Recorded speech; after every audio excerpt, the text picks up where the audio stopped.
Hello everyone, how are you all? Welcome back to my channel English Guru. I hope you are all good and doing good in your life.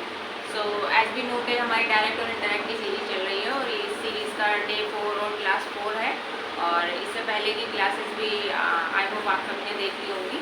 तो कल हमने assertive sentences discuss करे थे और today we will discuss about interrogative and double interrogative and negative interrogative sentences.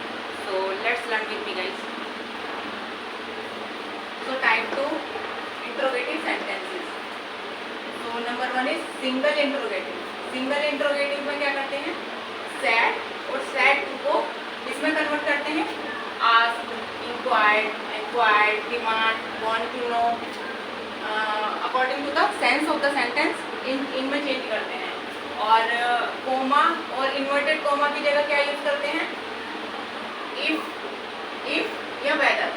Okay, example से समझते हैं। Suresh said to us, have you ever visited Goa? Question mark. तो इसका इनडायरेक्ट कैसे बनाएंगे? Suresh asked us if we had never visited Goa. Guys ध्यान रखना कि जब भी इंट्रोगेटिव मार्क्स आए तो उसका इनडायरेक्ट बनाते टाइम इंट्रोगेशन मार्क्स हटा देते हैं। ये एग्जाम में भी आया हुआ है, कई बार क्वेश्चन इस टाइप के क्वेश्चंस आ जाते हैं और उसमें स्टूडेंट कंफ्यूज हो जाते हैं कि डायरेक्ट से इनडायरेक्ट बनाते टाइम क्वेश्चन मार्क लगाएं या हटाएं। तो अगर डायरेक्ट सेंटेंस में क्वेश्चन मार्क दिया हुआ है तो इनडायरेक्ट बनाते टाइम क्वेश्चन मार्क को हटा देंगे।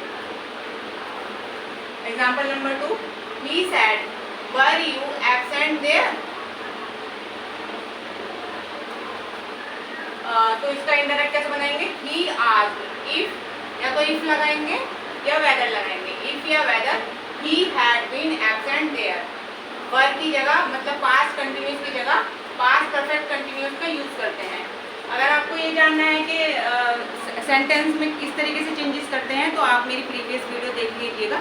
तो उसमें साफ साफ बताया गया है कि प्रेजेंट टेंस को पास्ट में कैसे चेंज करते हैं और प्रेजेंट इंडेफिनिट को पास्ट इंडेफिनिट में, पास्ट इंडेफिनिट को पास्ट कंटिन्यूस में, वो पास्ट परफेक्ट में, इस तरीके से सारे रूल्स डिस्कस करे गए हैं उसमें। तो आप प्रीवियस वीडियो जरूर देख लेना। Double interrogative sentences. Double interrogative में क्या क्या करते हैं? सैड और सेड टू को तो आस्क्ड, इंक्वायर्ड, एनक्वायर्ड वही वाला रूल है, इसमें बदलते हैं। और कोमा और इन्वर्टेड कोमा की जगह WH या फिर क्वेश्चन वर्ड में बदल देते हैं। एग्जाम्पल देखते हैं। I said to my wife what are you doing today? Question mark. तो इसका बनाएंगे I asked my wife what she was doing that day. Today की जगह दैट डे और प्रेजेंट कंटिन्यूस की जगह पास्ट कंटिन्यूस और सेड टू की जगह आस्क्ड। Okay guys. और WH वर्ड गिरा। सेड और सेड टू को किस में कन्वर्ट करेंगे? आस्क्ड, इंक्वायर्ड और एनक्वायर्ड में, और WH वर्ड का यूज करेंगे व्हाट की जगह व्हाट या फिर question word. Negative interrogative sentences इनमें क्या करते हैं? इसका सिर्फ एग्जांपल से समझ लेते हैं। She said to me did you not write me a letter? इसको कैसे बनाएंगे गाइस? रहना तो शी आस्क्ड मी इफ या वेदर, या तो इफ का यूज करेंगे या वेदर का यूज करेंगे। डिड की जगह I had no, past perfect का यूज करेंगे। I had not written a letter. She said to me can you do this work? Question mark. I said no. तो इस तरीके का अगर सेंटेंस आ जाए कि क्वेश्चन वर्ड की क्वेश्चन मार्क की जगह बाद में भी यस और नो में पूछा जाए तो उसको कैसे कन्वर्ट करेंगे हम?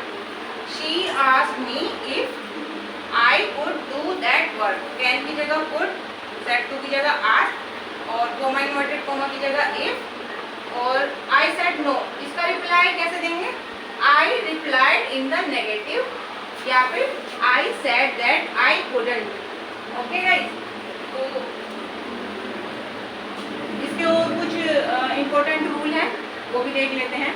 जैसे कि डायरेक्ट से इनडायरेक्ट बनाते टाइम क्वेश्चन मार्क को हटा देते हैं, तो मैंने आपको बता दिया है। और अगर सेंटेंस में फॉरवर्ड आ जाए, फॉरवर्ड के बाद नोट टू का यूज नहीं करते। फॉरवर्ड अपने आप में ही नेगेटिव सेंस देता है। फॉरवर्ड का मतलब ही मना करना होता है, तो इसके बाद हम नोट या नोट टू का प्रयोग नहीं करेंगे। जैसे कि he said to me don't go out, तो इसका डायरेक्ट से इनडायरेक्ट कैसे बनाएंगे? He forbade me to go out.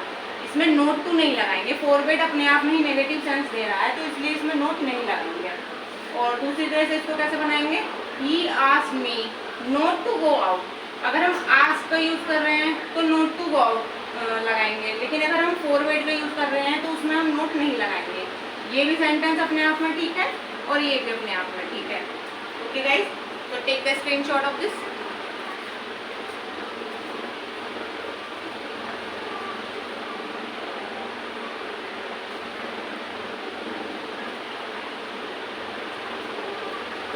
Okay guys, if you find my channel informative so please do like, share and subscribe my channel।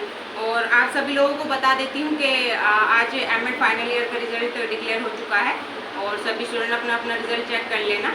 और thank you guys, thanks for watching.